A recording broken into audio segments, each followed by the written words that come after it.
All right. Hey, stop the music. Stop the music. Stop it. What? Mike, What's wrong, Ben? No laugh out loud this time. no, laugh out loud. This might not be the place to be this week. I don't know. I got a bone to pick with you. So Okay. our YouTube channel is just over a year old now, and I've been the one running it this entire time. And Mike was showing interest in keeping track of our views and stuff. So, in the goodness of my heart, I gave him access to the YouTube channel.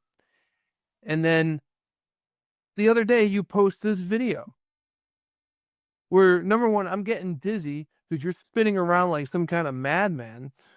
And then you have the goal to challenge me to the Kobayashi Maru or whatever the hell this damn game is called. And talking about how we're going to do this for remote play and all this other nonsense. No. Yep. Come on, dude. Let's do it. You want to take a remote play? Stay cool, Kobayashi. Let's do it remote play. I said it was a crappy game. Someone said it wasn't. You want to do that? You're going to challenge me like this. So I went on to the interwebs, and I am going to be in California Memorial Day weekend, and we're going to do this. We're going to do this live. Ooh, you want to do this? You want to step this up and do this in person live? We're going to do this not only live in person, but if we can make it happen, I can probably do this with my laptop. We're going to do this live onto our YouTube channel, our first ever live broadcast. What do you think? Or if you want to, if you're really that threatened by me, But this way, there's no excuse because I'm going to crush you. And you're going to crush me. I'm going to crush you. Quite cool, Kobayashi Maru, or whatever the hell the name of the game is. I'm going to just crush you in this because you challenge me, and yeah. Ooh.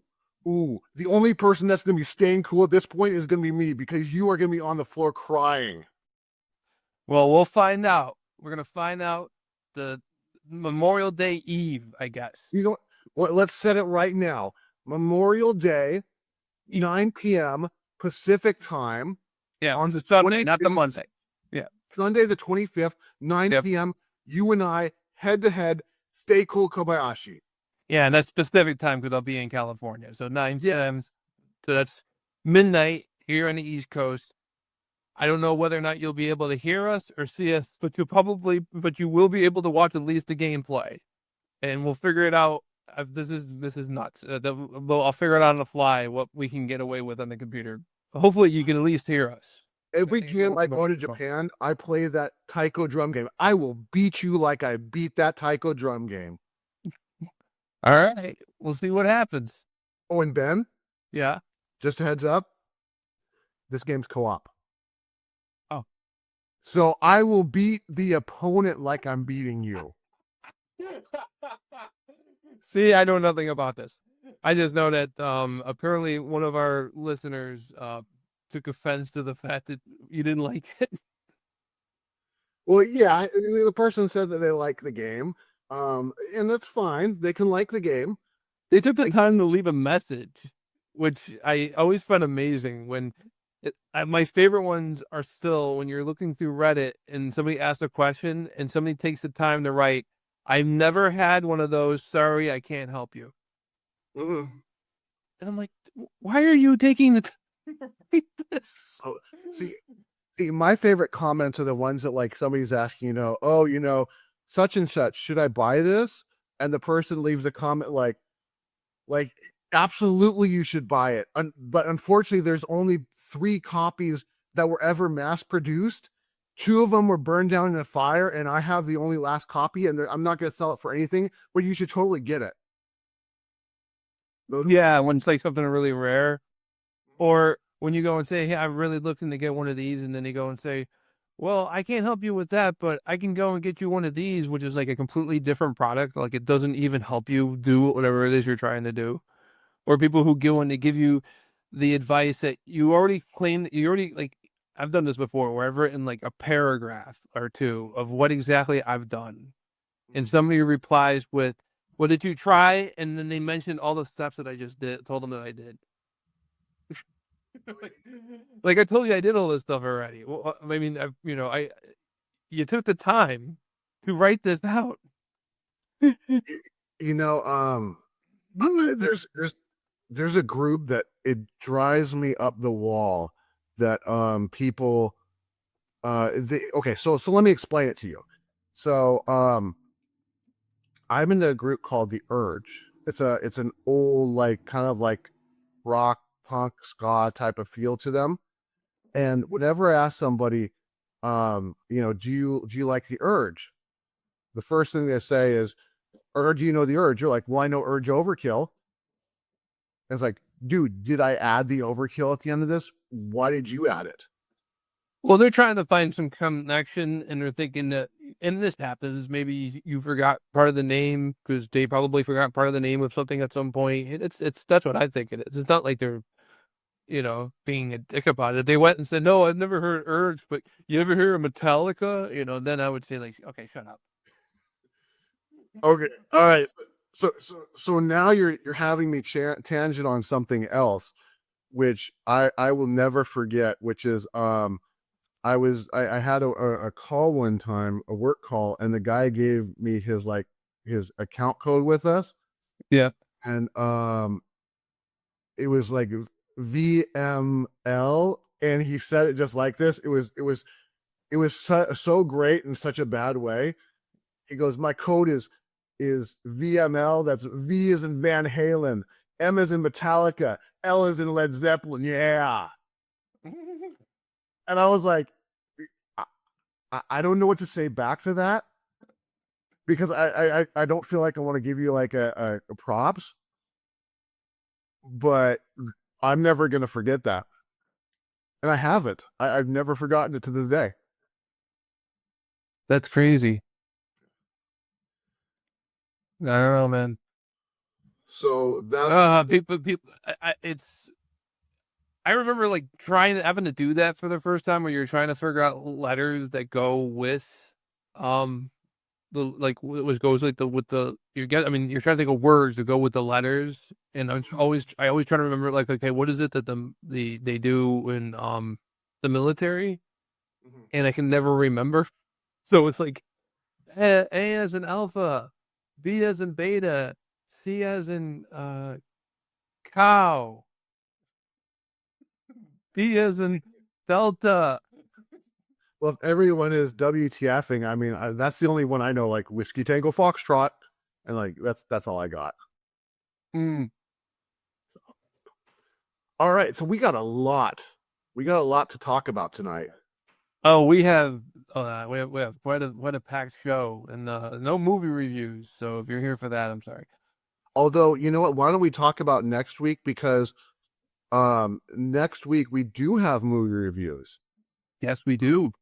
And well, just to kind of throw this out, next week we're going to be talking about our favorite YouTubers, favorite YouTube channels. Yep. I hope one of us mentions the BM show. If neither of us do, we got serious problems. We're also doing 2 Should You Bothers. One we've already announced. One I don't think we've said anything about.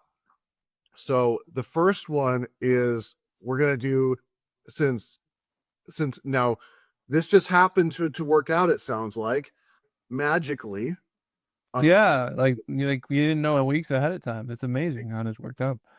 So evidently Ben just booked his way out here so he can beat the stuffing out of me in a 2-player co-op no friendly fire game.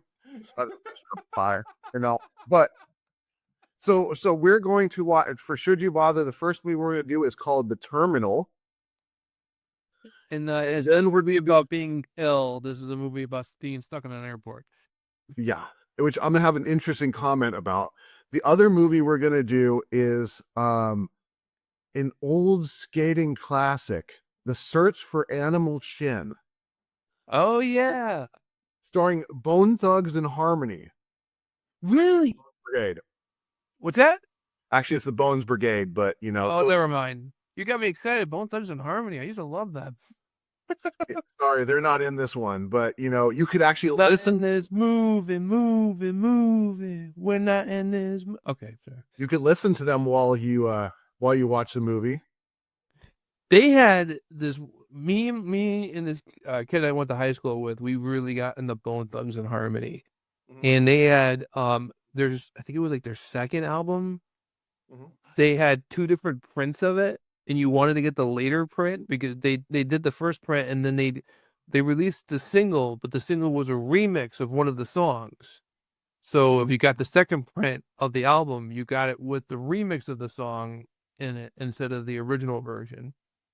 So it was like, oh, you got that album, and you would play it like, oh, dude, oh, you got the older version. Let me guess. There are only 5 copies that were made. 4 were destroyed in a fire. He had the one last one. He wouldn't sell it for anything, but he tells everybody to buy it. Yes, Exactly. That's a exactly. good friend right there. So Yeah, so let's yeah. Bone Thugs and Army was pretty good. Oh, I'm sorry. Go ahead. Oh no, that's okay. If you have something to add, because I was just gonna say They, let's they have dive it. they have a Dr. Dre connection, and here is the Dr. Dre connection. Mhm. Dr. Dre was in the group NWA with Eazy-E. Mhm. After NWA broke disbanded, EDE was still a record executive, and one of the groups that he found as a record executive was Bone Thugs and Harmony. So there's your connection to Dr. Dre. Not that matters. Gotcha. Not that it matters to anything, but it. And then so let's get started. All right. We got a lot to go over. So the first thing we're going to discuss here um, is let's get my screen sharing. Well, I made this small and I can't really. There we go. It ain't an onion, but The application. We're trying to figure it out as we go. okay. So this is not an onion, but it's the blooming news. It's time for yes, the blooming news. You probably all were expecting this one. I actually had like quite a bit of information I was going to share, and then Thursday came, and I woke up to this, which I have a feeling that a lot of people have seen already. And a lot of people kind of have an idea what's going on. So if you don't know what's going on, there is a problem. There were comments that were made by a few of the members regarding underage acts. So what I did was I looked a bit into this. I've seen the video of what was going on. Ben has actually watched it as well too, so we may end up discussing it in a bit. But I wanted to go over all the information I found, all the facts that I found, just to kind of clear this up if you're unaware of everything that's happening. So this goes back to a video that leaked back on May 7th. So here's what we know are the facts in this situation. So, well, maybe I should kind of go over what is happening in the video. There is one of the members sitting on a couch, and in front of her are 2 guys. You can't show it. No, I'm not going to show it. You can go to Reddit and you can find it. The video is clearly out there. It's so dumb. We'll get to that. It is a dumb video. Okay, go ahead. Let's just talk about what we know, and then we'll start discussing it. There's 2 guys in it. One is a member of I believe a boys group, and the other one is an influencer and a dancer. And what's happening is the boy member is basically hard banging the other boy while they're standing up in front of the couch. They do have their clothes on, at least, in front of the one member from BINI, with the other 2 members basically off to the side, and comments are going out. So I'm going to kind of go over the facts that we know. So everything here is facts on the situation.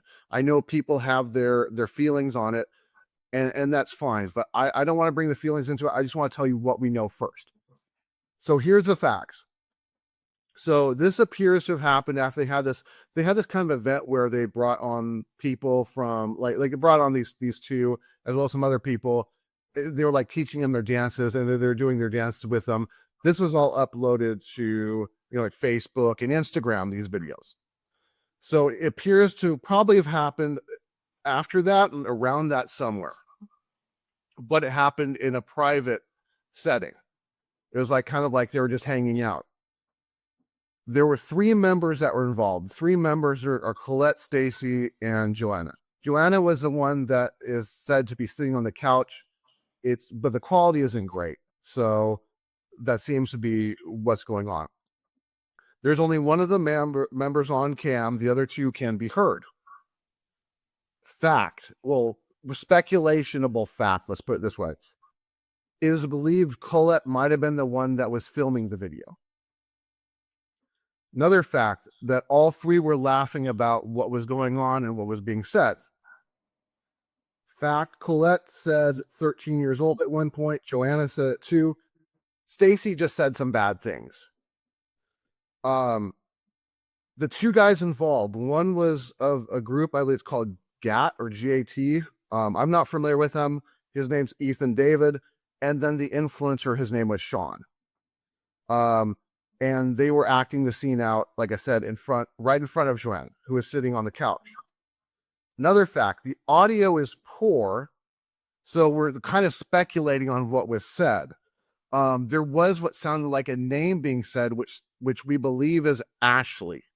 We don't know who this Ashley person is, or if it is 100% Ashley, but evidently it looks like they all know who this person is they're talking about.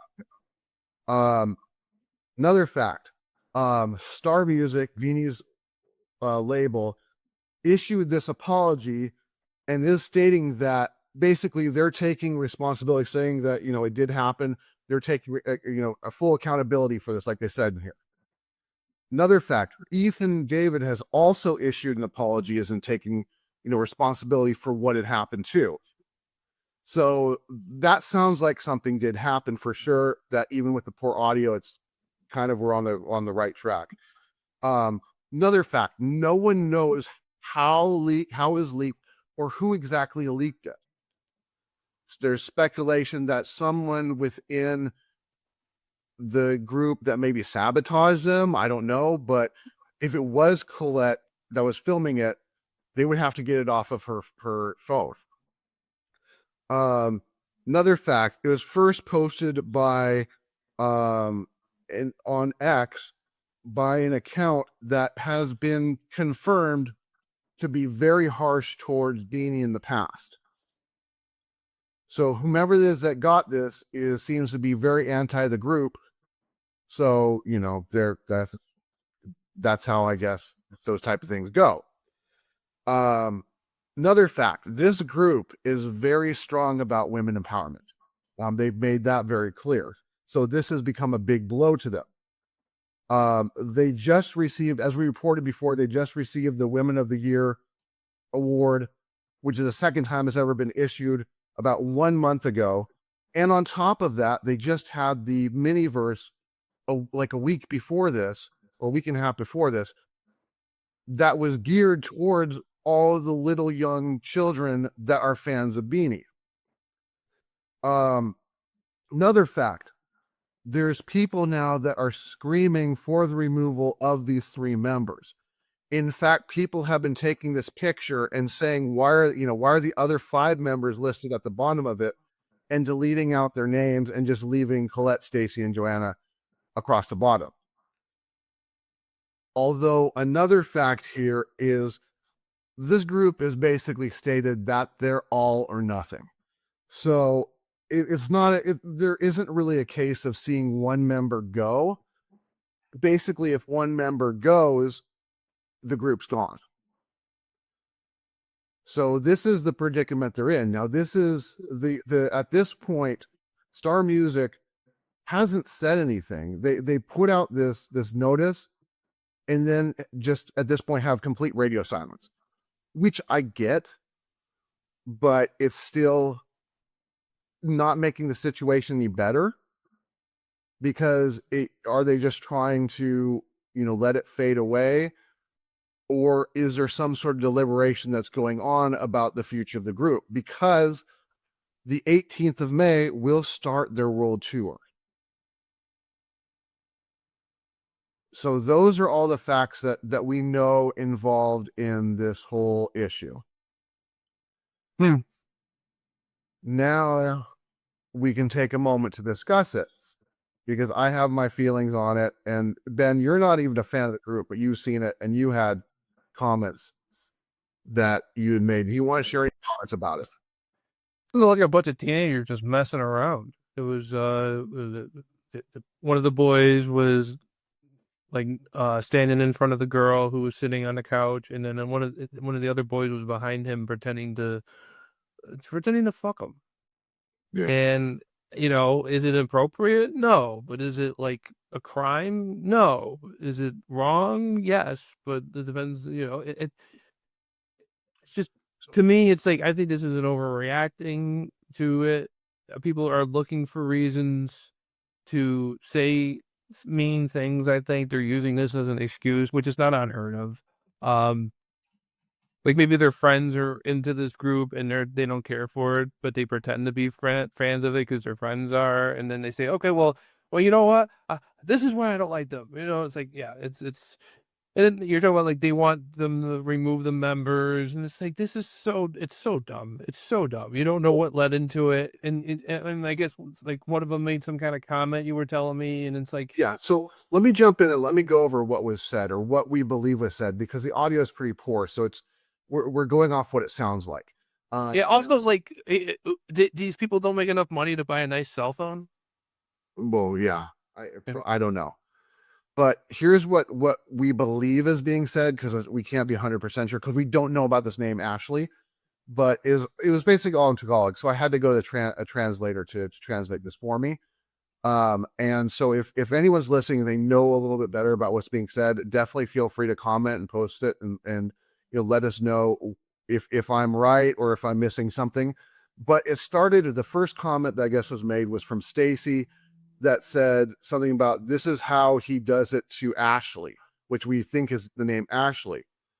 Colette then was the one that jumped in and said, "Ooh, 13 years old."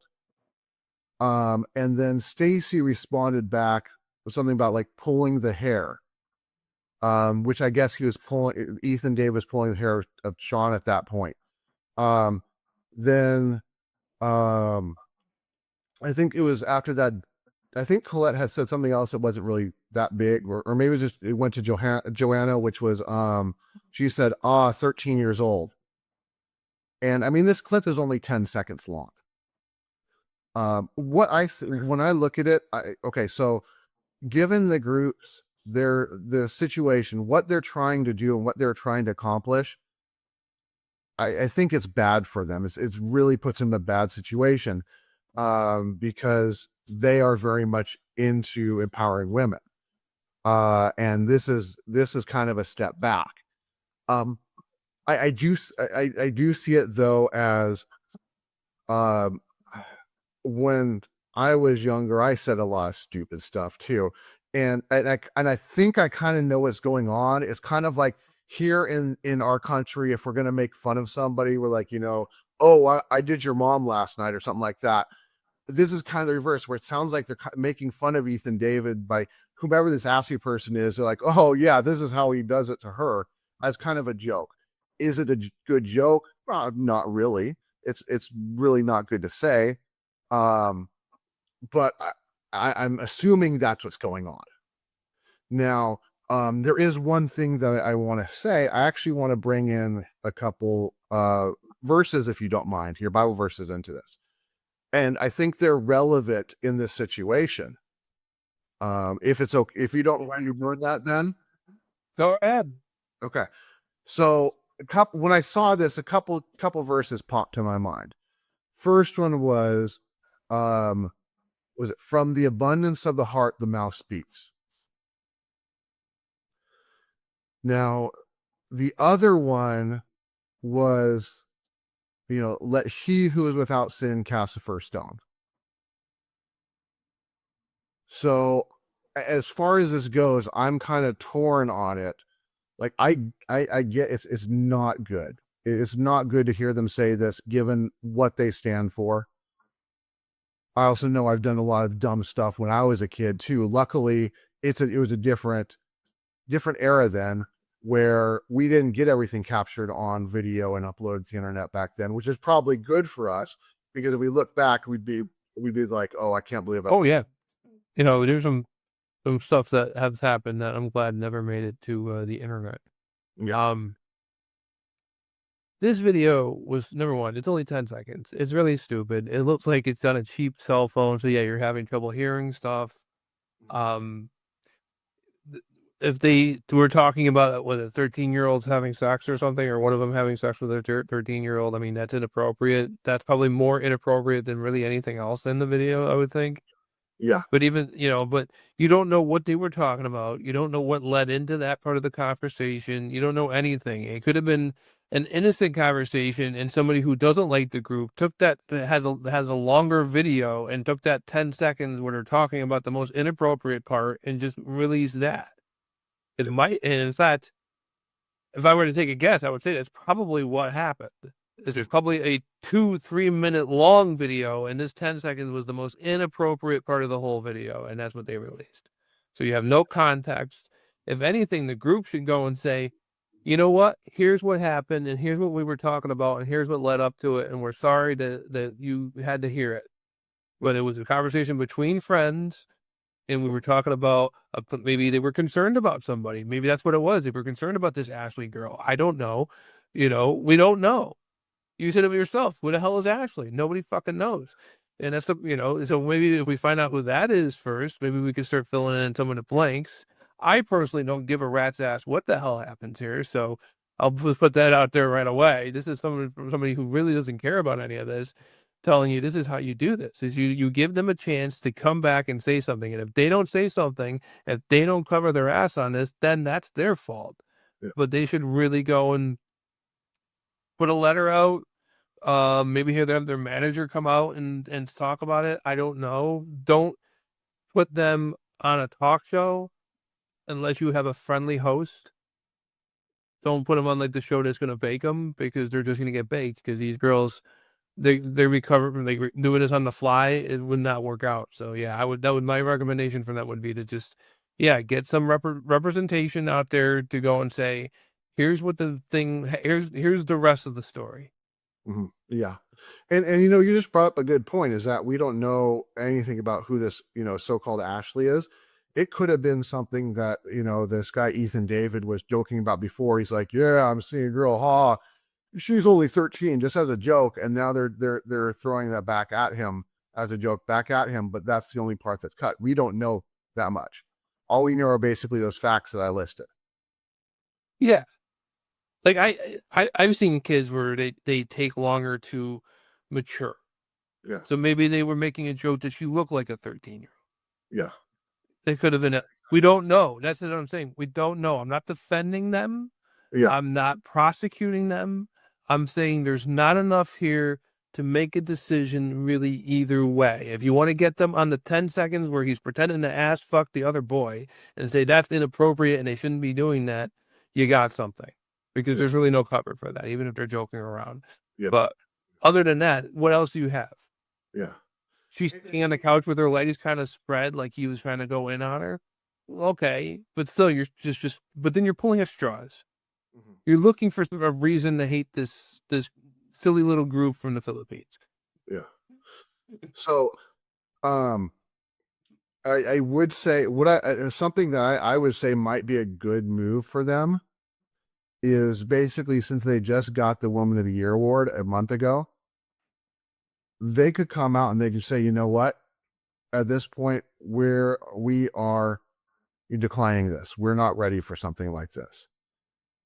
We have a lot more improvement what we have to do.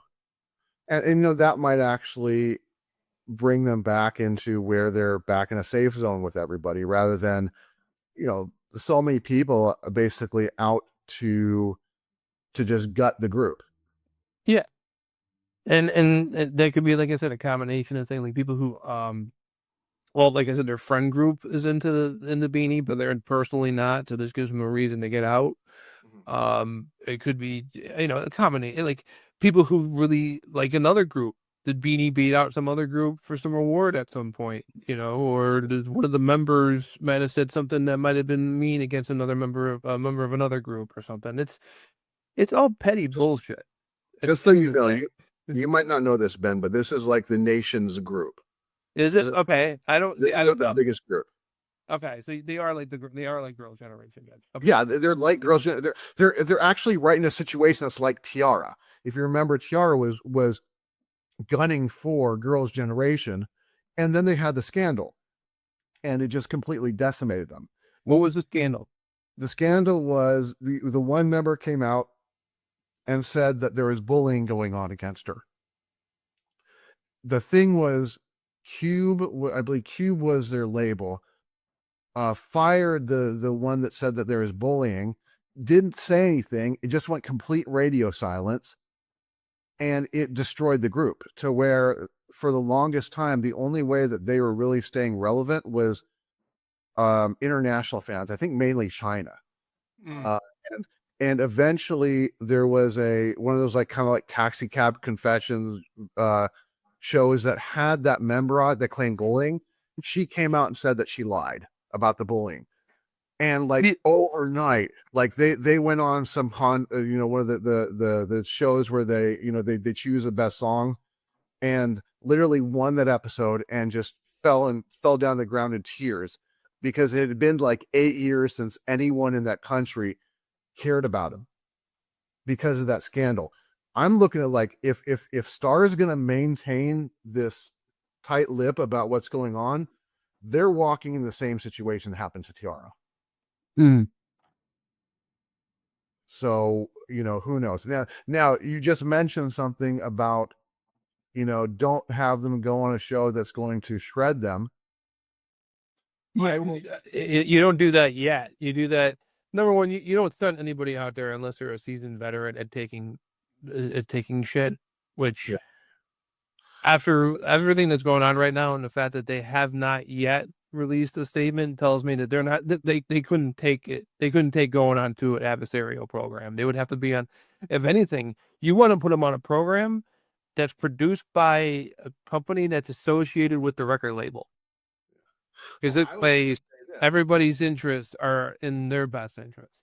I know that there's no way that they'll probably ever hear this, but they're welcome on the BM show. And oh yeah, you'll softball them. Yeah, you know, want to find the Philippines version of Jay Leno and go on that show. Yeah, I would ask some questions. I may ask some hard questions like, why are you guys under like a radio silence? What are you planning to do to fix this situation, to improve yourselves? But I'm not going to sit there and grill them, and I'd give them the opportunity to say what they're planning to do to fix everything. And so they're welcome on the show anytime. Now they probably will never hear that, but that offer is out there.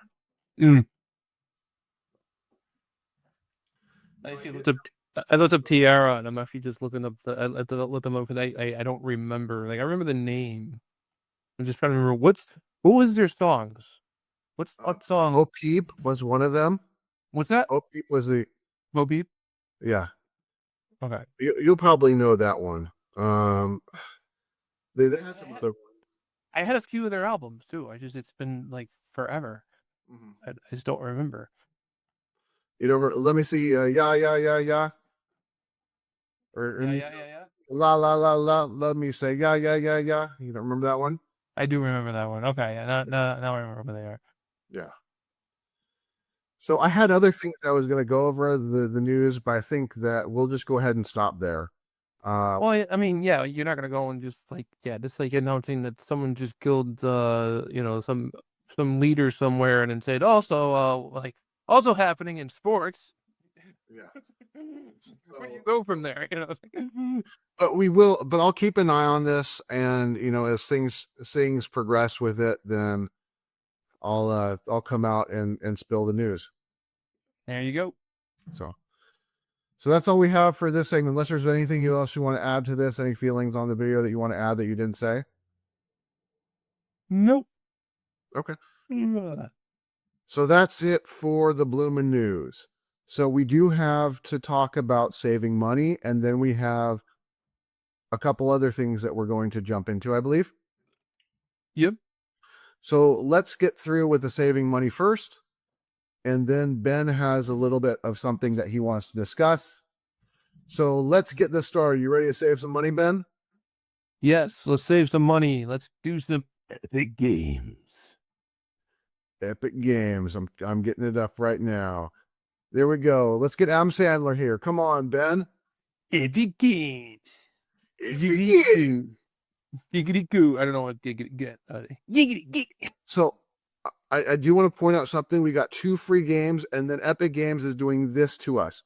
2 mystery games. So unfortunately, we can't talk about what's coming. But as soon as they do, we'll let you know. So let's talk about the first things that are free. First one is Dead Time Defenders, which I thought this was probably one of those free mobile games. I guess it's not. It's a $10 game that you can get for free. It still looks like just kind of like a mobile grinding game. I don't know if that's going to interest anyone. If it is, I caught that when I put the shorter video up. There's a Windows logo under platform. So while you were talking about calling it a mobile game, I think I cut all that out. We imagine it's a mobile because I'm like, it's not. It's for Windows.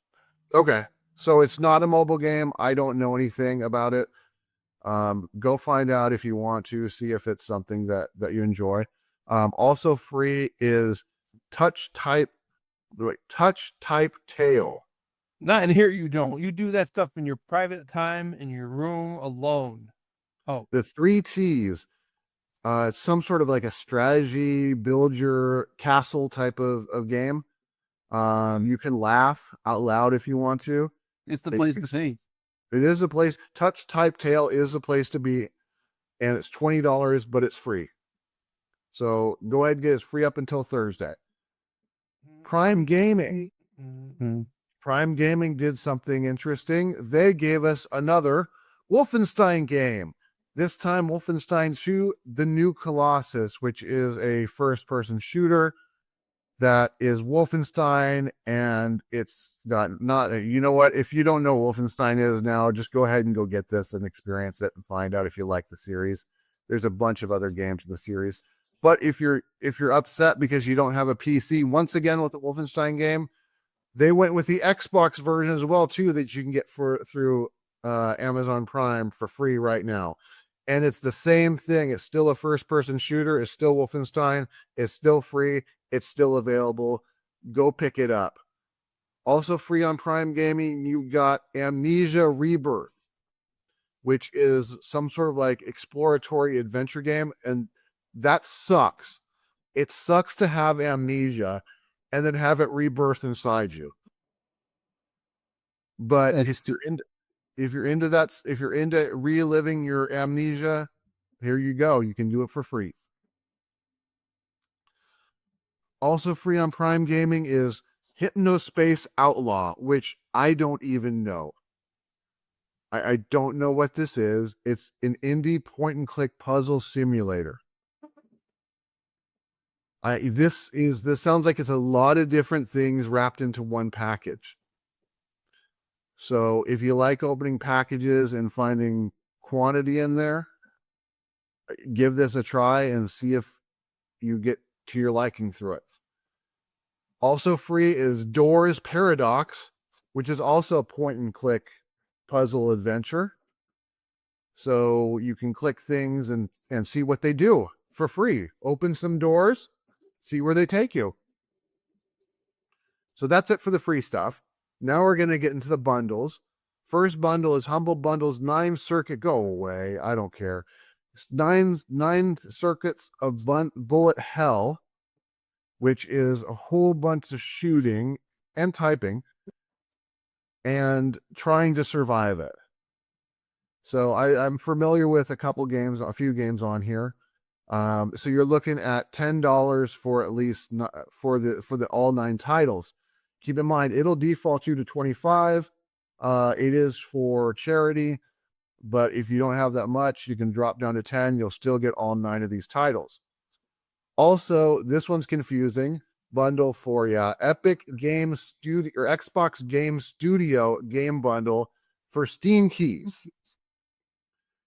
$10 for all 8 of these titles. It defaults you to 25. You've got a few names that I'm familiar with. So if you got $10 lying around, go ahead and pick it up and see what you can find there you like. For Fanatical has the killer bundle. And I don't care if I'm not gonna click on stuff at this point. You guys can see it. For $4.99, for something that costs almost $75, you can get these titles. Now they're not many titles, but they look like they're average about $15 to $20 a piece. So there's a way, if you've got any of these, if you even had just one of these on your list, you're going to save money by getting all 5. Also, they have the Slytherin strategy bundle, which is get this out of here. I can't see it. Oh, I guess nothing here. Looks like buy 1 to 3 for $2.50 basically. So if, and I don't understand this tier thing. Oh, okay. So there's 3 tiers to this. I guess you have to buy 1 to 3 of these and then buy more of these to get to these. I don't know how this is working. Essentially, look at this. If you want everything, just get everything. Make it all. Just do it all. It'll save you $375 to buy all titles. And that's a pretty good saving. Then finally, you've got the Build Your Own Bento collection. 3 games for $9.99. Harvest Moon. Harvest Moon, that's a big name. That's a big name, yeah. I'm not really familiar with the other ones in this collection, but in these options, but it looks like there's quite a bit. Looks like there's one of the Harvest Moons is sold out at this point. So hopefully you knew about this before I started talking about it. But if not, you can still go here and get 3 games for $10 and save some money that way. And that would be it for the Save the Money for this week. Here, save some money, honey. Save some money and spend it on someone else. Okay. I cannot believe I just noticed that we've been recording already for almost 45 minutes. Yeah. Jeez. Okay. So Ben, I believe something happened in your neck of the woods that you wanted to talk about. Yes, we're going to optimize for readability. Larry, allowed to share window? No, share this window. I went. Do you see it? Mike? I see Ben's presentation. It's a black screen. It's a black screen. It's a black screen. It's supposed to be showing my web browser. We're having technical difficulties, people. The difficulty is Ben. Because I see Brent's presentation, I actually see a window here, and it does show what I'm trying to show. Well, it doesn't matter. It's not a video or anything. It's just I was going to show the product off so people could see it. But you can look it up online. It's called the RetroTINK 4K CE. There's 2 different versions, the Pro version and this is the consumer edition. Okay. And I just recently picked this up a couple days ago, and I've been having some fun with it. And what this does is it takes anything you throw at it and it bumps it up to 4K, pretty much. Is the simplest way of putting it. It's an upscaler that goes and upscales to 4K, 60 frames a second. Is that it? That's it. Okay. How come you got it to work? I just shared my browser. Maybe it's the browser I'm using? I don't know. All right. Well, go ahead and stop your sharing because you're still sharing on my screen. Oh, there we go. Oh, the stop sharing is a lot quicker to do. Okay.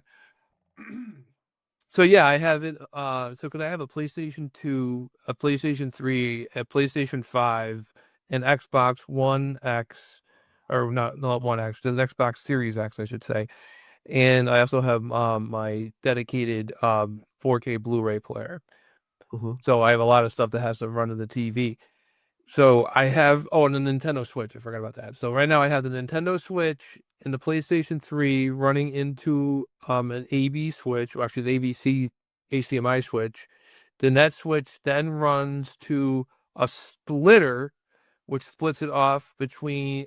First the PlayStation 3 had. Okay, this is what I had to learn. The PlayStation 3 sends out HDCP protected video. The RetroTINK 4K does not decode HDCP. So first, I had to go and buy an audio extractor for another $20, and what that did is on the PlayStation 3 that took out it stripped out the HDCP. So I have the PlayStation 3 and the Switch running to a HDMI switcher, and then that switcher runs to that audio extractor to strip out the HDCP, and then that runs into the HDMI input on the back of the RetroTINK. And then I have the PlayStation 2, which is running out of component cables, and those component cables are also running into the RetroTINK. And this way now, my PlayStation 2, 3, and my Switch all put out 4K HDR through the RetroTINK, and it actually looks really, really good. Especially the PlayStation 2. The PlayStation 2, I've never had the PlayStation 2 look better. So, and it's pretty easy to set up. It comes with an SD card that's already in the device, and that SD card has a bunch of profiles of settings for most systems that you would ever want to hook up to it, including one which is what a side job that this is going to have, because I'm going to be digitizing video for work. This will do time correction.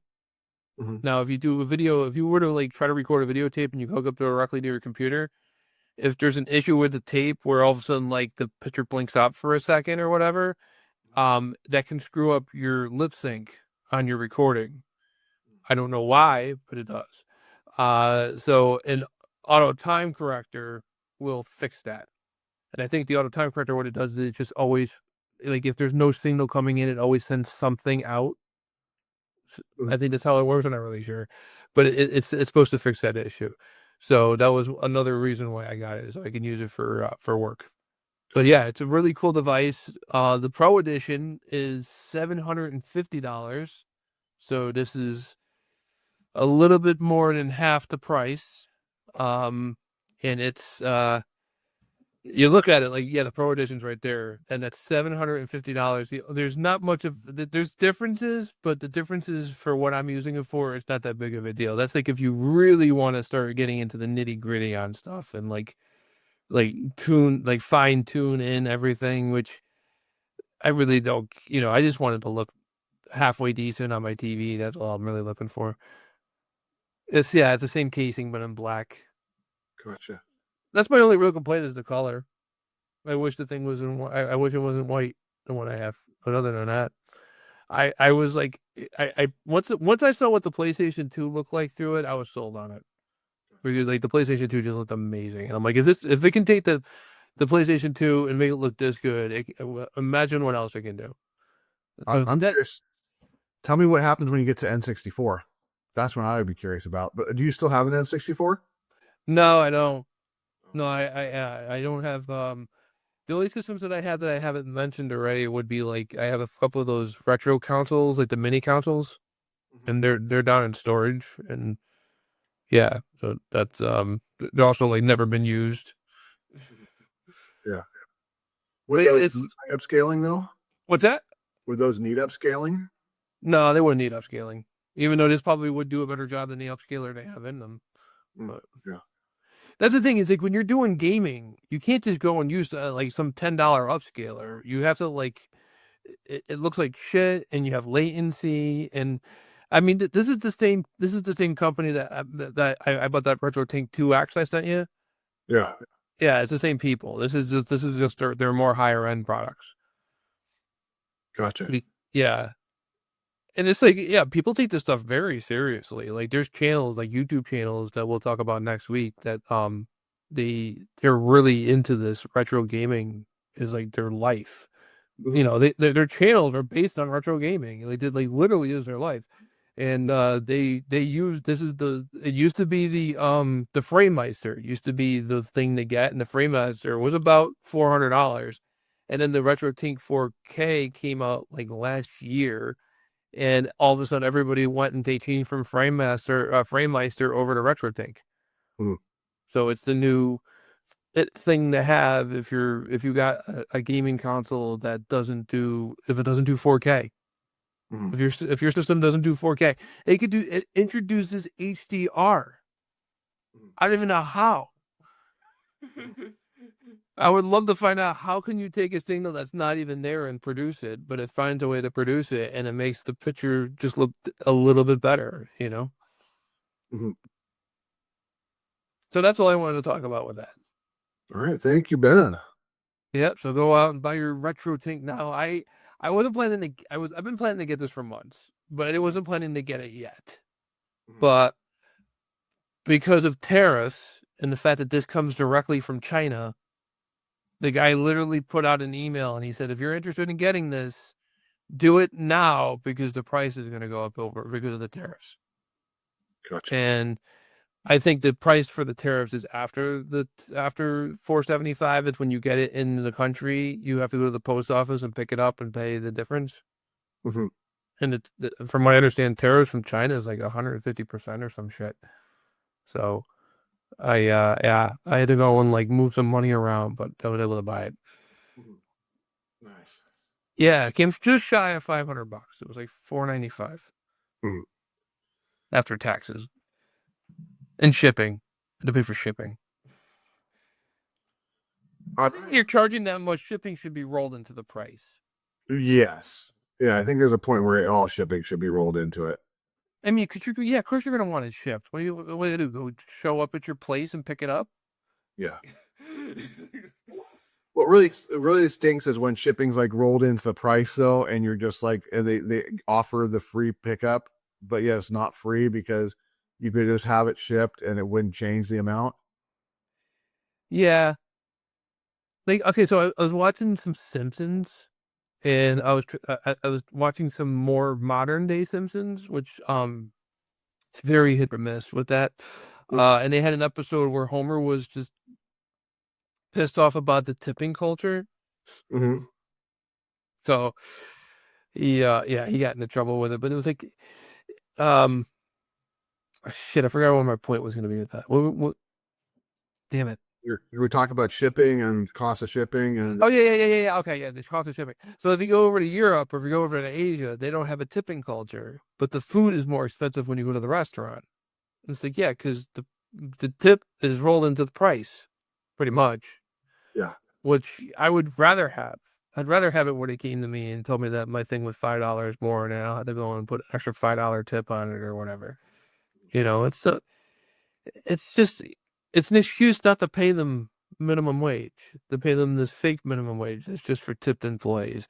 And I go to the pizza place here in town, and they just hand it to you over the counter, and then they go and they ask for a tip, and I'm like, I never tip them. And I'm like, you're not bussing my table. You're not bringing it to me. I'm coming here and getting it. Yeah. I think the tipping culture has gotten out of control where it's like everyone is expecting a tip. But just Mhm. like call in and they answer the phone to ask a question. They're like, okay, please transfer a tip to such and such.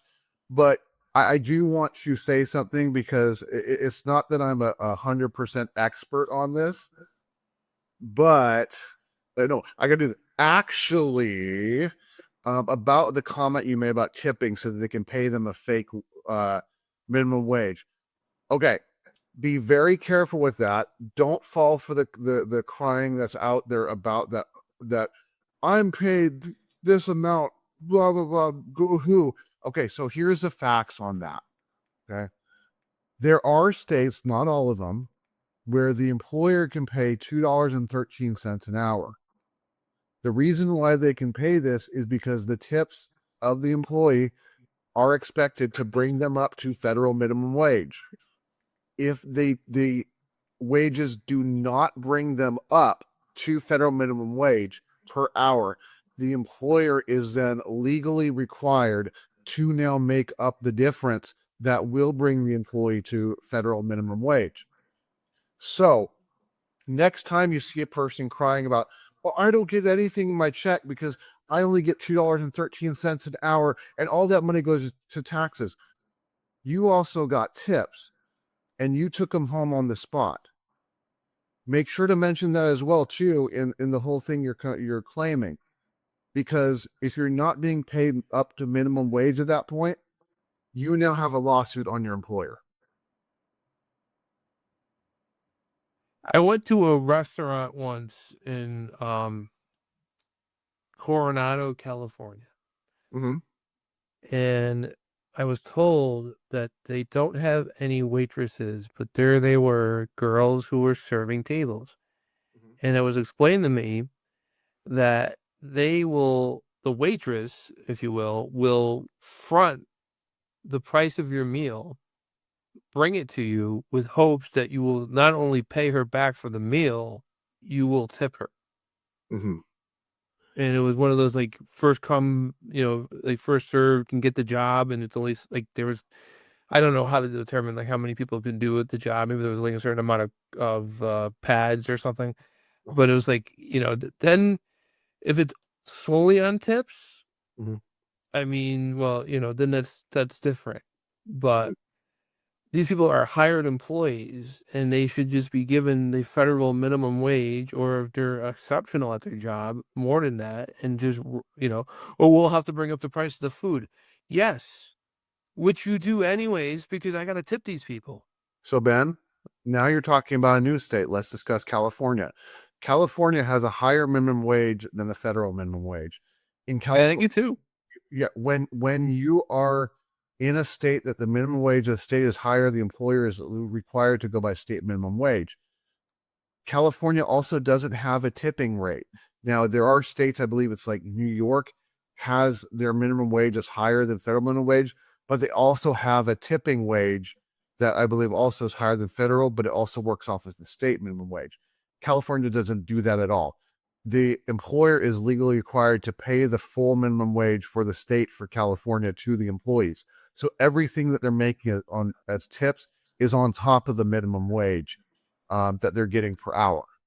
So California can get very expensive to have servers, especially because tips themselves are taxable, and the employer is required to match match Social Security and Medicare, as well as pay unemployment for their employees. So whatever their employee has calculated for Social Security and Medicare off of both their wages, their standard wages, and their tips, the employer has to match that dollar for dollar. Hmm. That's pretty rough to be a business owner there. Yeah.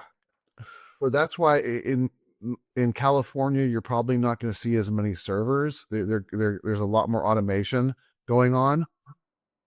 Because if not, then they're going to have to keep driving up the price of the food even higher and higher. So there you go, everybody. There's your accountant's delight for the night. Yeah, no, it's getting expensive to go and get food.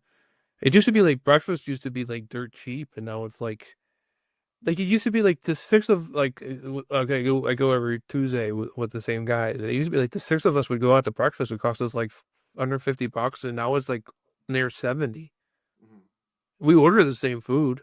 mhm. No, In fact, most of us go in there and just tell the waitress we'll have our usual. We don't even like tell her what we want. It's like, I'm interested in seeing what's going to happen with the no tax on tips, because that's gonna if that makes it non-taxable income.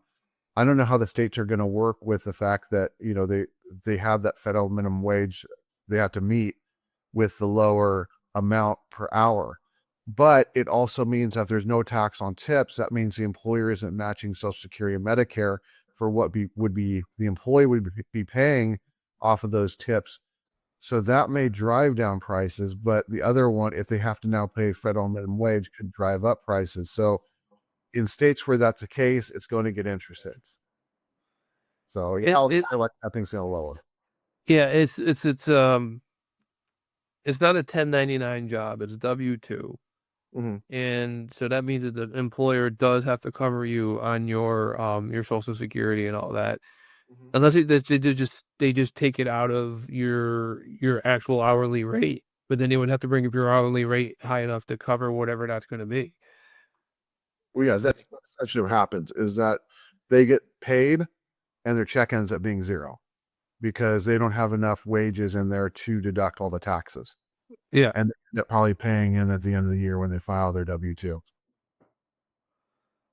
Yeah, it's so messed up. Everything they messed everything got messed up over the years because of doing favors for this and favors for that and da da da da da, and it just screws up everything. It's so bad.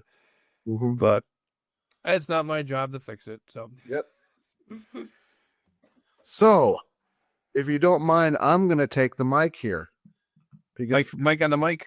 Mike on the mic, because I got something special going on, something we haven't done in a while. But I did it, and I'm glad I did it. And that would be something that goes, excuse me, a little like this. Whenever you game your LeMay, yes, whenever you gain your LeMay, I will teach you the right way to kick bottom when you play. It's time for Mix and Mike-Tics. Wow. And we're going to have to do the video one for this one. So let's see if I get today on Mix and Mike-Tics. We are talking about this game, which you probably never heard of, Lost Ruins. And we're going to be talking about a specific boss in this, because I played through this game, and I will say that this boss is the most annoying boss that has ever existed in this game, ever to exist. So if you're familiar with this game, you might know which boss it is. If you haven't, get ready to face this person. I'm going to show you what this boss is and what they can do. So you're going to encounter this boss in this area where it has these little gremlin guys in the cages above. Now, our goal is not only to beat the boss, our goal is to not knock any of those down. Because much like Dragon Ball Z, each boss always seems to have a second and third form that gets more powerful. So we're going to go into this boss. I'm going to show you what this boss is. So this is who you're fighting. Let me show you why this character sucks. So we're going to skip this and we're going to fight. And just getting into this character is a nightmare. You try to jump, you try to do anything, it's that fast. That's how quickly this boss can destroy you. So what we need to do is we need to find an alternate way to make this boss stupid. And Mix and Mike-Tics did that for you. There's a couple things you're going to need. Like I said, there's going to be 3 forms to this boss. I'm going to show you what dealing with 2 of them. Or I'm sorry, I'll show you what dealing with all 3 of them. You only need to get items for 2 of them. Now, you should, by this time, have, let's see, where is the weapon? This Zweilhander, which is a very slow swinging sword. And this is going to be very worth it to have for this battle. There's another item that you're going to want to get, which is this Shield of Life. Now, I believe you can buy it right as this character. It's been a while since I bought it, so I don't remember if it's here or if it's in one of the vending machines that's close, but it's not too far away.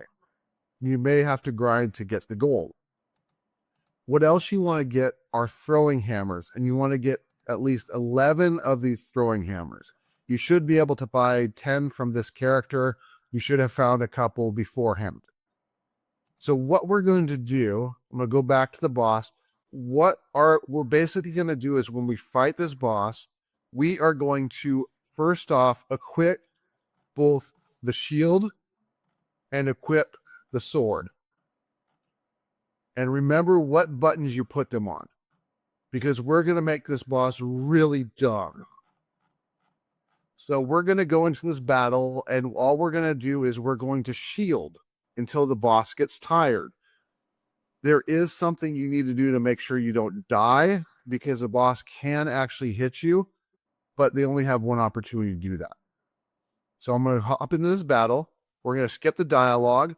As soon as the battle starts, what we're going to do is we're going to run to that back door we just came through and shield and just stand there and wait for the boss to jump. Now that they jumped, you want to run to the other side of the boss and shield again. And then wait for her to get tired, give her 2 hits, and shield again. wait for her to get tired, give her 2 hits, and shield again. When you do that, you want to make to step up as close as possible to her when hitting, so you don't hit the gremlin who's in the cage. You don't want to knock him down. And that will kill off the boss, the first one. All you do again is back up to that door, shield, wait for the boss to jump at you, run through them and turn around and shield, and just wait for the boss to get tired and give her 2 hits, shield again. Now that the boss is down, we're going to retreat, and we're going to change our weapon to the throwing hammers. And we're going to retreat to this very last, underneath this very last goblin, and wait for her to get up. And then as soon as she starts turning green, spam the throwing hammers. Just like this. And she's down. There goes the second form. We did not have to worry about anything by spamming those throwing hammers. Now we have to deal with the third form. The third form is actually pretty simple. So what we're going to do for the third form is she's going to turn into a midget. We're going to go to this open section here, wait for her to run at us, and then we're just going to jump over her. She'll get tired, hit her once, run back, wait for her to run at us, jump over her, do the same thing, run back to the open area, and there you go. And that's how you beat this boss the easiest way possible. And you can do this without getting hit. Now, I know somebody will say, but you got hit. That's because I was talking and explaining it. Mm-hmm. Those are the strategies to beat this boss without worrying about a thing. So there you go. There's your tips on Lost Ruins. Woohoo! So with that, do we have anything else that we need to talk about before we get into our topic tonight? Not really. It seems like we're on time. Even though we had this big long section of talking about like 2 things, we still ended up at that 1 hour mark before we actually got to our topic. Yeah, well, my segment wasn't very long, so yeah, mine wasn't either. So hey, it worked out. So tonight's topic, if only it was on a different system. So these are games that we would have played or would have played more should they have been on a system that we actually purchased. So for instance, you're a Nintendo fanboy, you look over and you see Sonic the Hedgehog, and you're like, if I could have, but I can't, because at this time Nintendo doesn't have Sonic. So I actually want to open this up with the game that inspired this topic. And it's actually kind of a series called Rolling Thunder. Now, Rolling Thunder, we're going to talk more about Rolling Thunder a little later this month. Just know that I love Rolling Thunder, and I was excited when a company named, let's just call them Tengen, brought it to Nintendo in an unauthorized port. And I went out and I got that as soon as possible because I'd played the arcade game quite a bit, and I loved the Nintendo game. Then came Rolling Thunder 2 and the home port of Rolling Thunder 2. And I was a Nintendo fanboy. Rolling Thunder 2 landed on Sega Genesis, so I didn't pick it up. Then came Rolling Thunder 3. That was also on Sega Genesis. And actually, Rolling Thunder 3, when I finally got a chance to play Rolling Thunder 3, that's when I actually went out and bought a Sega Genesis, probably a couple of years after they were basically dead. And I got it strictly for Rolling Thunder 2 and 3, okay, and Space Harrier. So I guess we could lump Space Harrier into the should have been on a different system. But I just recently played through them. I hadn't actually beaten them. I just kind of fiddled with them. And they weren't as good as the first, but I just wish I could have grown up playing them because I love them very much. So I don't know. Have you ever played any of the Rolling Thunders, Ben? Because you were a Sega Genesis person. No, but I do know that I think Sega owned a part of the company that made that game, which might explain why it had to be Tengen that releases it. on Nintendo because you could find certain Sega titles on regular Nintendo. That's how popular Nintendo was.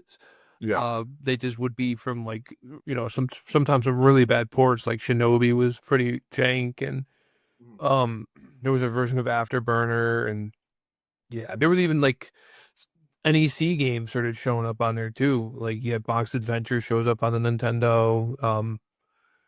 That's just how, like I said, that's just how big the Nintendo was at the time, and just it was all encompassing. It's like there's news recently that um Gears of War is going to be on the PlayStation.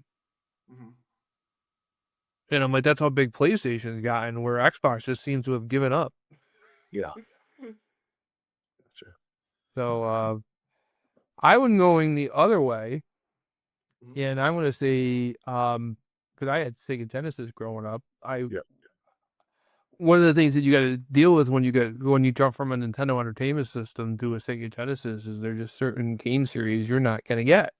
Yes. And one of them would probably the one I would always thought of would be like Super Mario World. I knew you were going to say that one. I just had a feeling that's where you're going. Because like all of a sudden like there's this great Mario game, and to this like I've gotten to the end of Mario World, but that was like years later because I bought one. I think I bought one when I was like 20 years old, or maybe 19 years old. And I went to GameStop and they still had them, but at that point like the Nintendo prices, like Super Nintendo, they were trying to get rid of them. Yeah. So they were super cheap. So I bought one of them, and I bought Mario All Stars, and I bought Super Mario World, and Legend of Zelda, and all those games. And but like yeah, I probably would have played a lot more Mario World. I probably would have beaten it a couple of times by now. I've gotten to the end. Like I said, I got to the end of it, and I couldn't beat Bowser, and then I don't know if I sold it off or something. But like I didn't feel like restarting my game. Um, That's happened a few times where I end up selling the system off and I got games I'm not done with.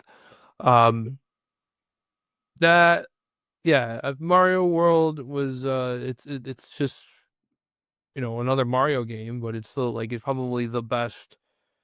For a while, it was like the best 2D Mario game. One of the best 2D Mario games, I should say, because like Mario 3 is actually still I think better, but It is the best. Mario 3 is the best. Yeah, No. Super Mario World is by far the best. is it? Yeah, Mario 3 is just standard Mario. Super Mario World is just like mind-blowing awesome. Hmm. That's my take though. Yeah.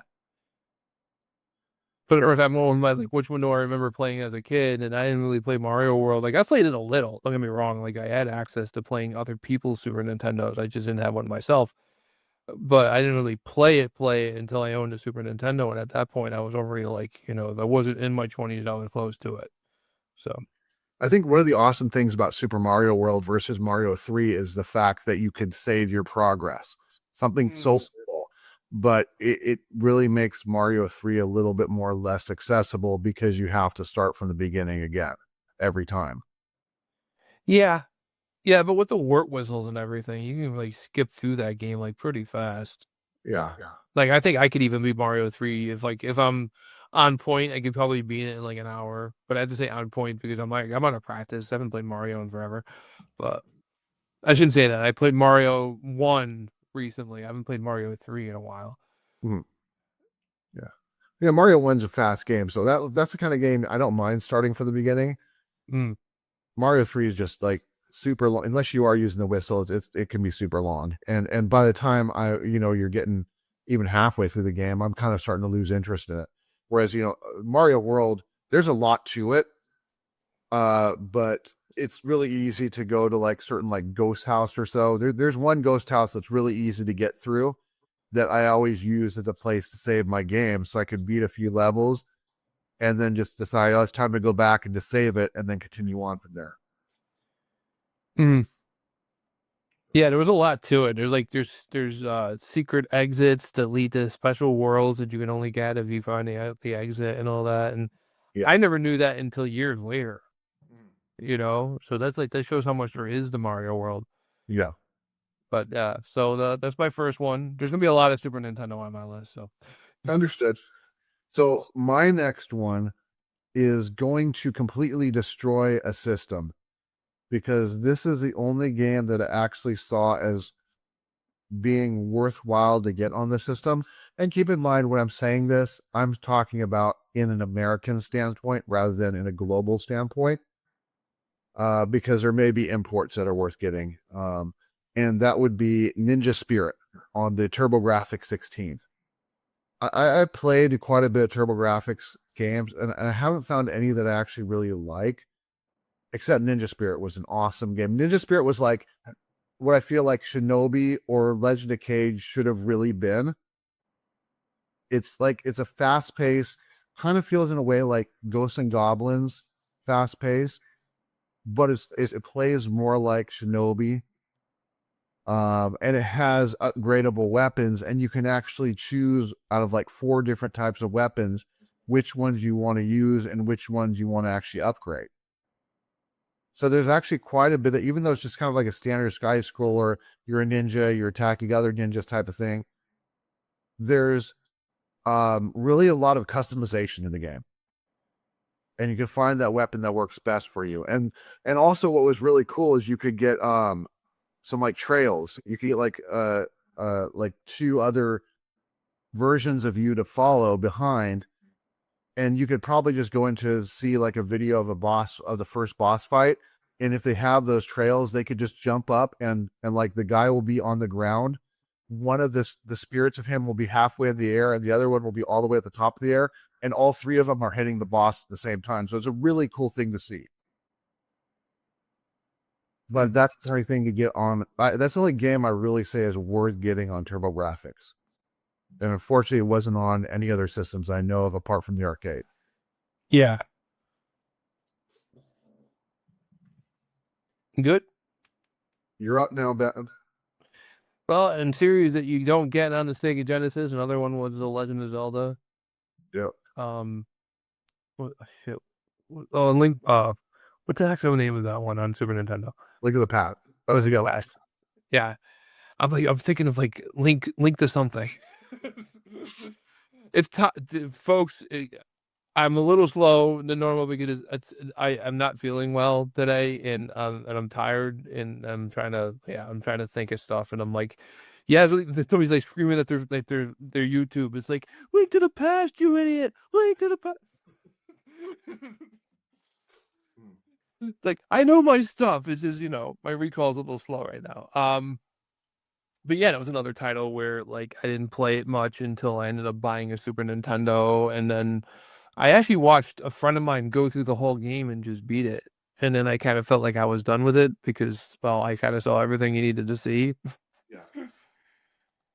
But yeah, it's this Legend of Zelda, it's just like this the last 2D Zelda game for a while, not counting stuff on the handhelds, because the one Yeah. after that was Ocarina of Time, Yeah. which changed the whole way that Zelda's presented.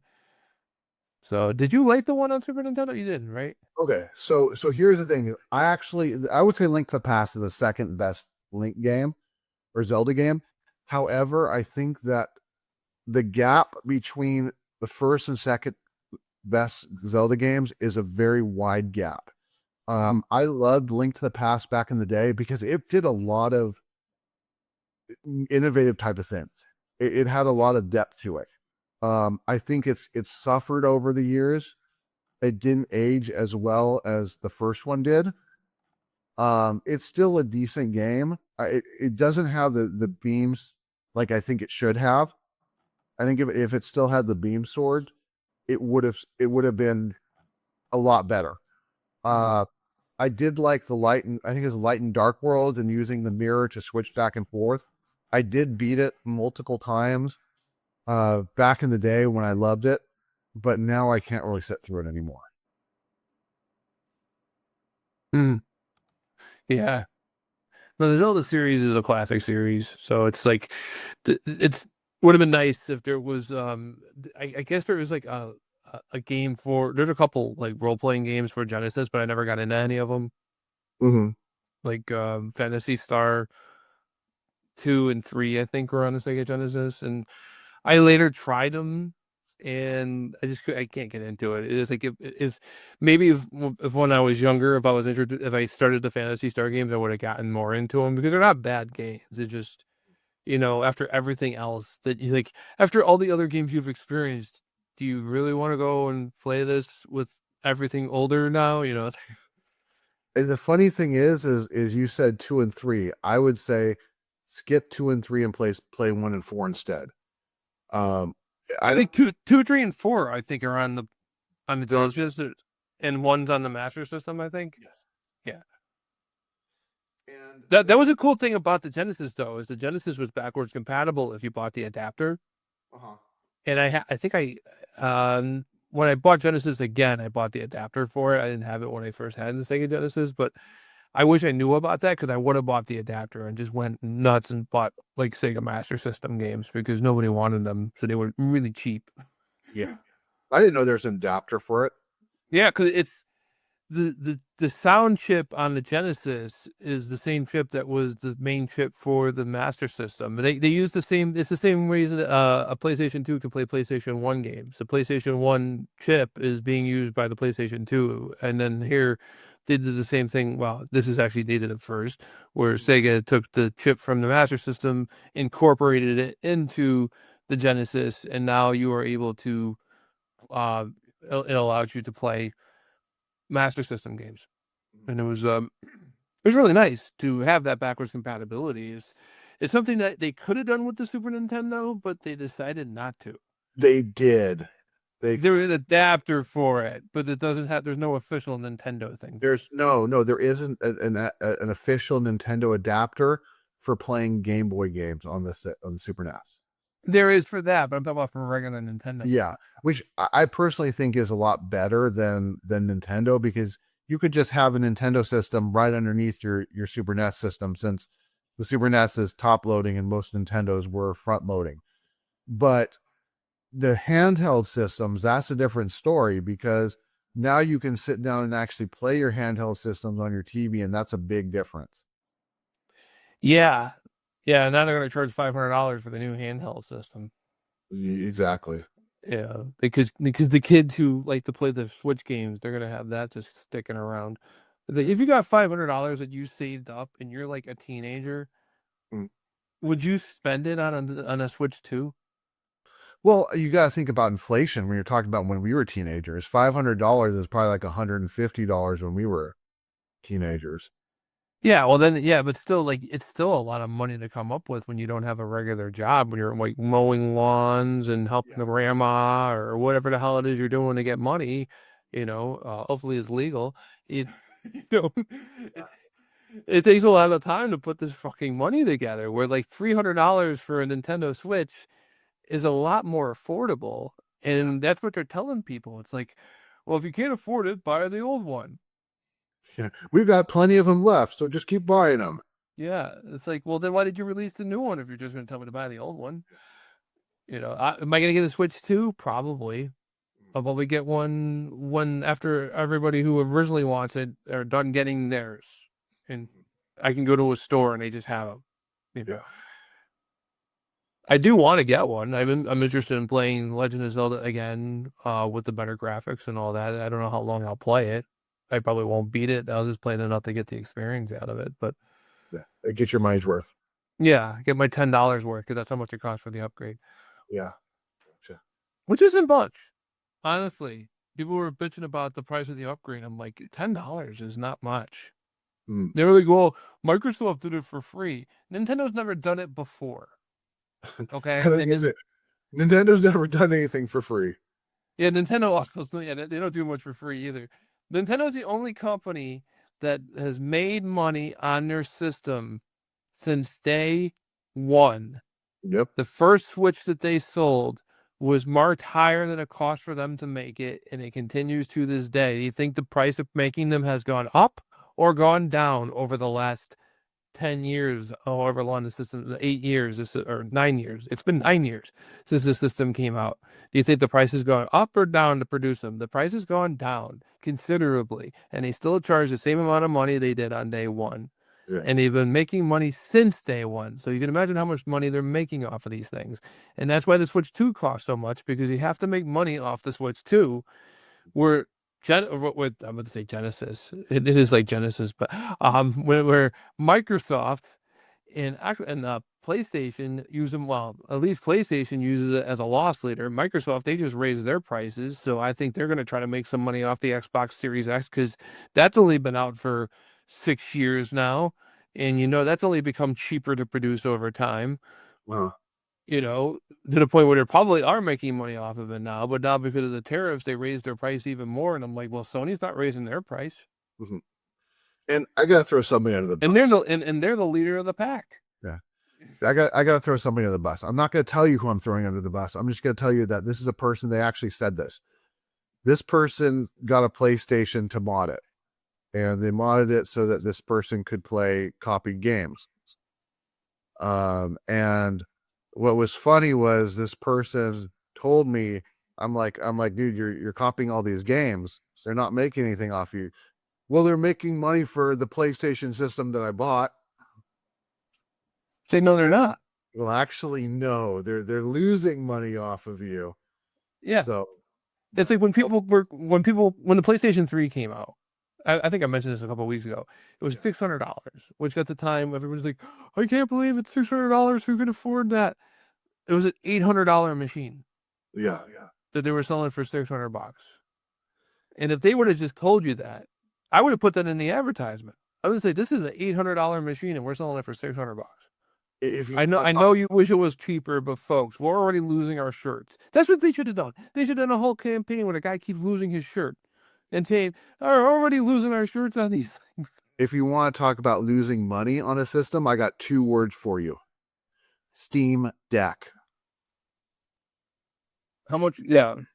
That's talk about losing hand over foot, but Valve makes so much money through Steam, just housing the games, they're winning it back.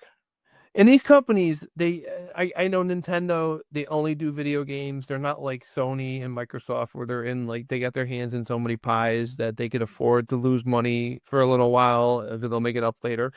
And I'm not saying, so Nintendo could have went and broke even. They don't even do that. So it's like, yeah, I still think that $500 for the Switch 2 is way too much. I'm waiting to see real reviews, like Digital Foundry, when they get their reviews in and they start comparing it, side-by-side comparisons, apples to apples. Because there's gonna be a lot of games that are coming out for PlayStation and Xbox this year that will also be on Switch 2, which normally would not be on the Switch. Like, they're getting Madden. So Madden hasn't been on the Switch. I think if it has, there maybe been very limited releases of it, if there has been any. Yeah. And the Switch is a huge system. It's like the #1 selling system ever.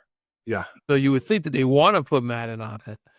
And they don't, because they would have to have a whole nother development crew, because the Madden they would put on it would not be at the same level that it is on the other systems.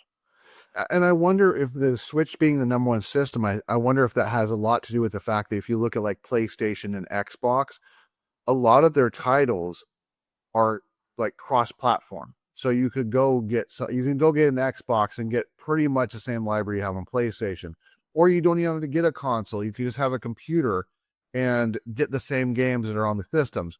But Nintendo, when you're talking about the majority, there's a big chunk of first party, and they're just like, no, that's not going to happen.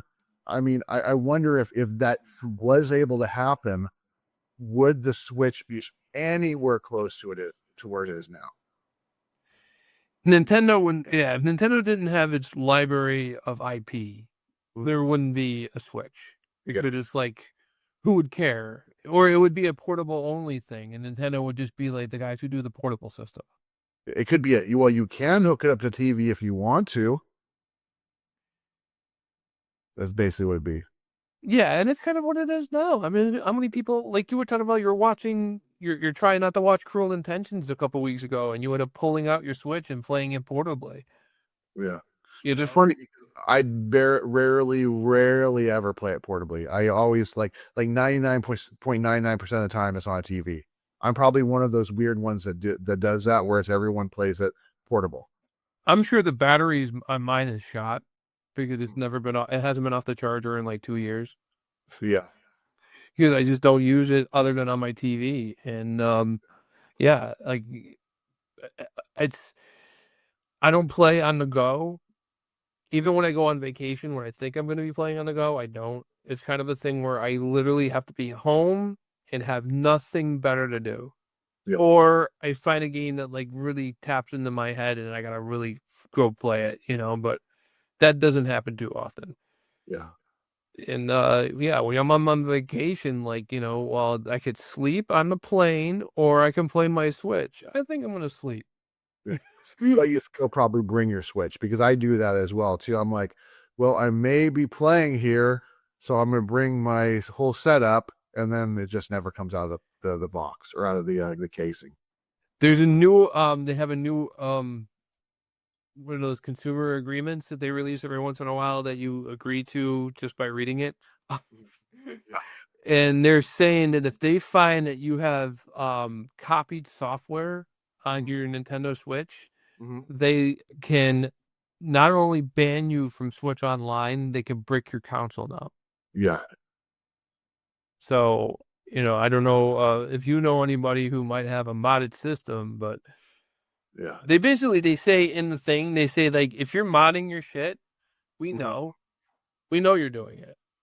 And we've been nice so far, but we're not being nice anymore. And we're gonna go and like we're gonna literally break your system. Well, the counter to that is just pull the plug on internet for it. Yeah, he's just never bring it online Exactly. because otherwise you're going to get caught.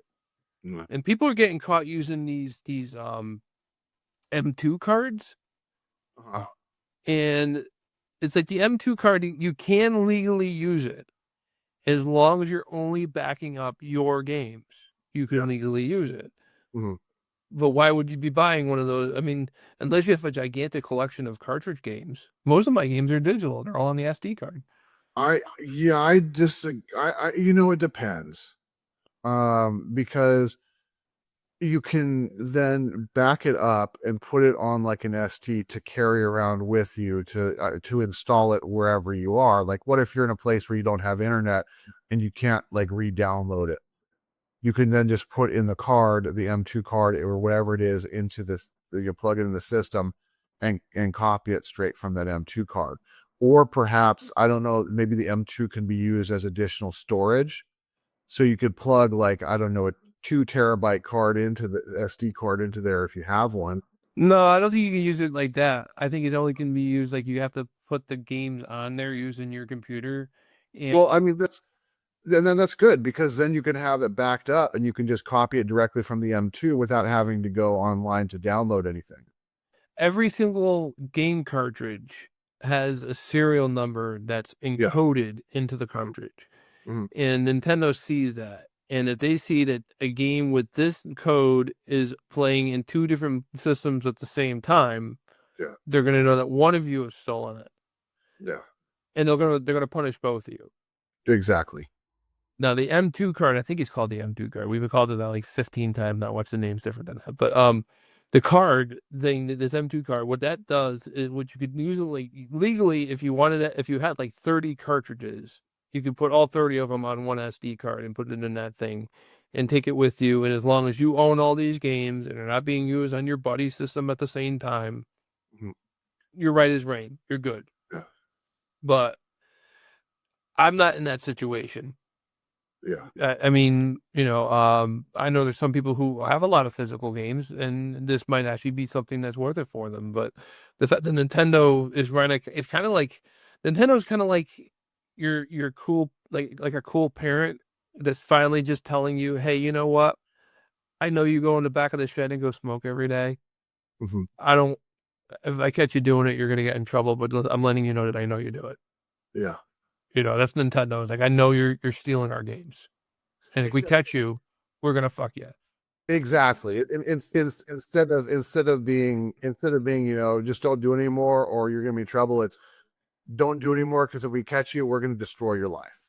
Yeah, and that's what this new update to their user agreement basically says. It's like, we know you're doing this.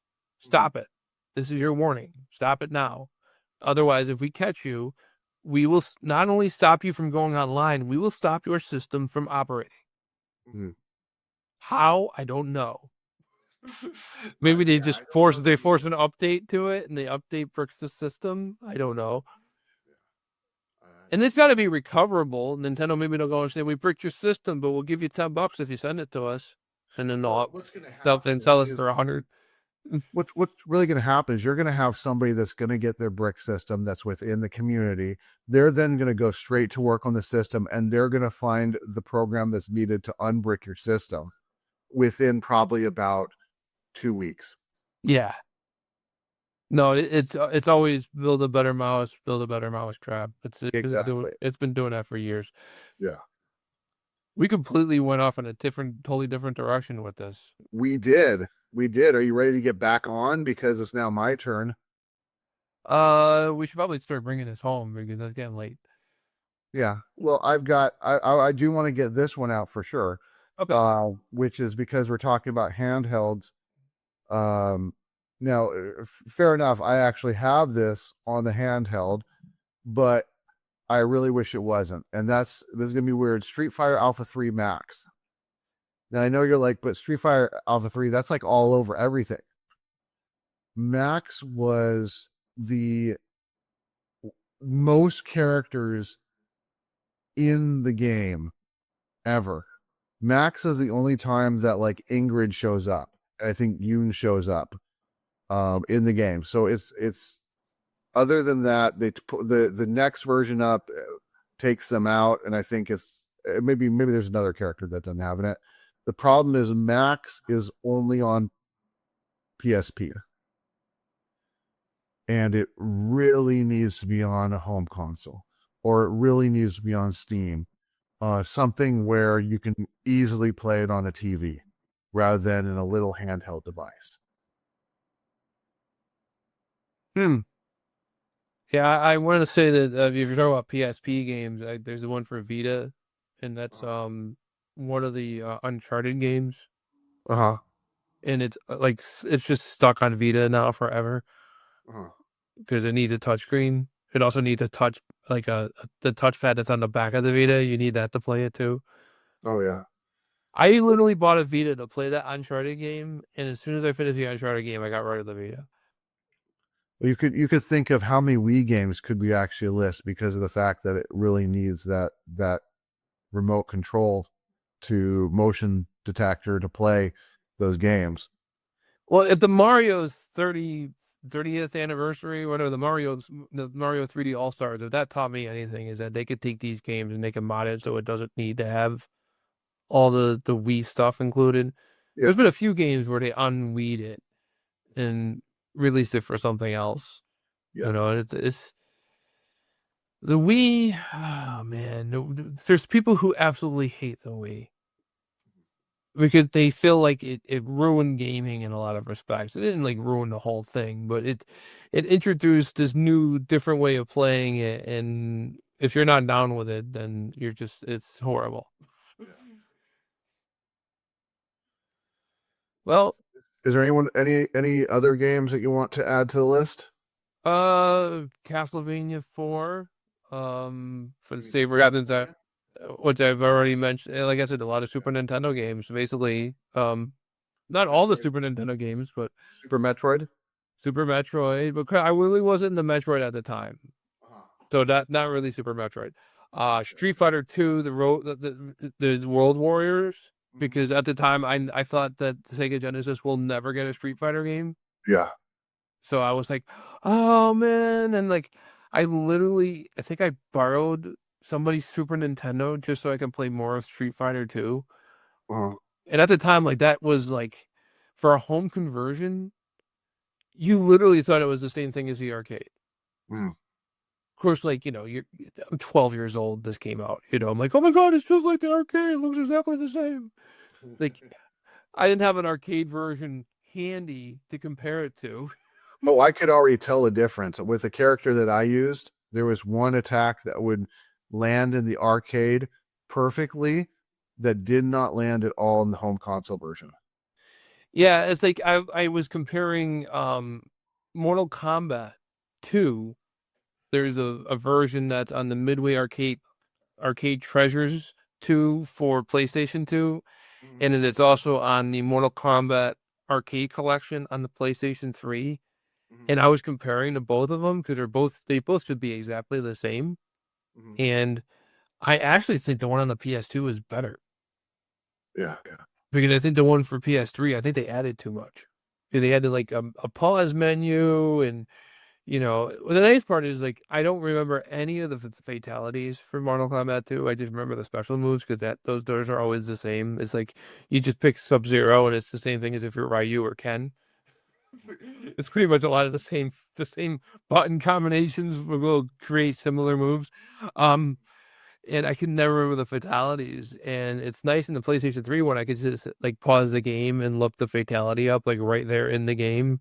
Yep. Where on the PlayStation 2 version, because it's so much an arcade ROM, you can't even pause it. Yeah.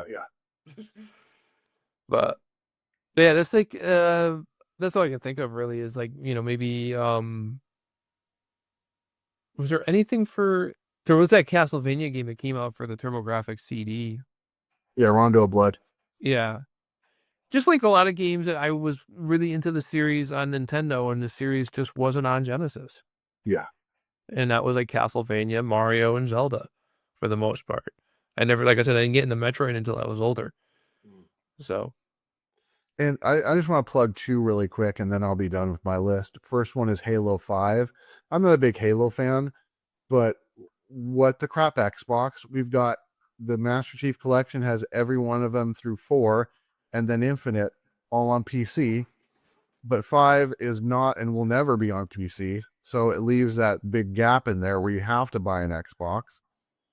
And then the last one is going to be an interesting one, which is Persona. Yeah, my favorite game of all time. It is on 2 systems. It is on PlayStation. And it's also on PSP. And the reason why I mentioned that, because I love the PlayStation version. However, the PlayStation version is a one that where they ran out of time, so they locked up the second quest to it. And then they released the PSP version later with both quests open, but you just released an RPG where you go like 30 to 45 minutes between save points onto handheld device.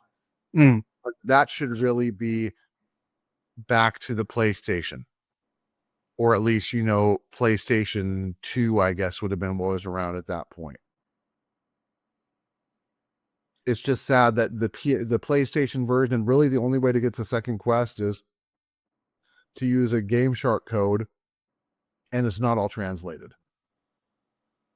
But that may change, Hyundai, because I think somebody was working on that.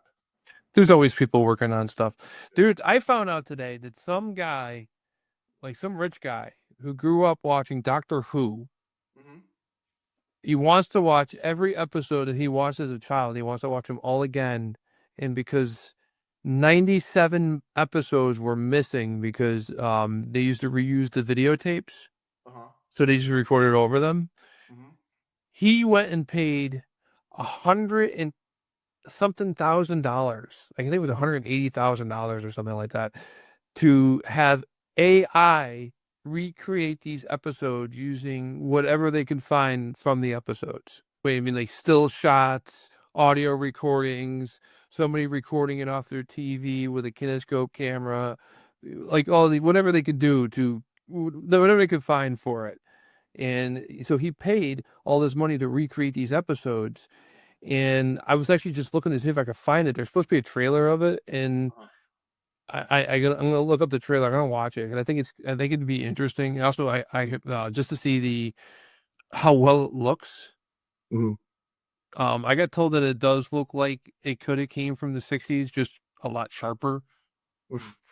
See, I thought you were going to go in a different direction on that. I thought you were going to say you paid the $180,000 to buy the actual physical scripts of those episodes and hire people, real people, to act out those scripts again and refilm it.